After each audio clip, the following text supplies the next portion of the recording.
நம்ம சென்னை ட்ரிப்பில் second day எங்கே பிளான் பண்ணோன்னா வண்டலூர் ஜூ தான் பிளான் பண்ணியிருந்தோம்.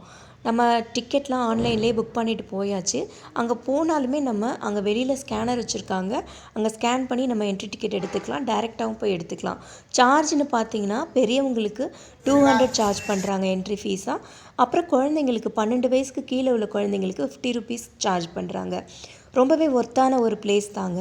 நீங்கள் குழந்தைங்கள கூட்டிகிட்டு போனீங்க அப்படின்னா அந்த குழந்தைங்க ரொம்ப என்ஜாய் பண்ணுவாங்க. உள்ளே போயிட்டு நம்ம நடக்க முடியல அப்படின்னா சைக்கிள் எடுத்துக்கலாம். பெர் ஹவருக்கு 35 ருபீஸ் தான். அப்புறம் பார்த்தீங்கன்னா விலங்குகள் எல்லாமே ரொம்ப பக்கத்தில் இருந்துச்சு. மற்ற ஜூவை பார்க்கும் பொழுது நம்ம வண்டலூர் ஜூ ரொம்பவே சூப்பராக இருந்துச்சு. எல்லா அனிமல்ஸையும் பக்கத்தில் பார்க்குற மாதிரி இருந்துச்சு. மான்லாம் பார்த்திங்கன்னா நம்ம பக்கத்தில் வந்து தொட்டு பார்க்குற மாதிரியே இருந்துச்சு. பிள்ளைங்க ரொம்ப என்ஜாய் பண்ணுவாங்க. உங்களுக்கு ரொம்ப எங்கேயாவது குழந்தைங்கள லீவுக்கு கூட்டிகிட்டு போகணுன்னு நினச்சிங்கன்னா நீங்கள் வண்டலூர் ஜூ சென்னை பிளான் பண்ணால் வண்டலூர் ஜூ போங்க. கண்டிப்பாக ரொம்பவே சூப்பராக இருக்கும். எல்லா அனிமல்ஸையும் பார்க்கலாம். நாங்கள் எல்லா அனிமல்ஸும் பார்த்தோம். ஆனால் லயன் சஃபாரி மட்டும் போகலை. ஸோ எங்கள் குழந்தைங்க ரொம்ப என்ஜாய் பண்ணாங்க.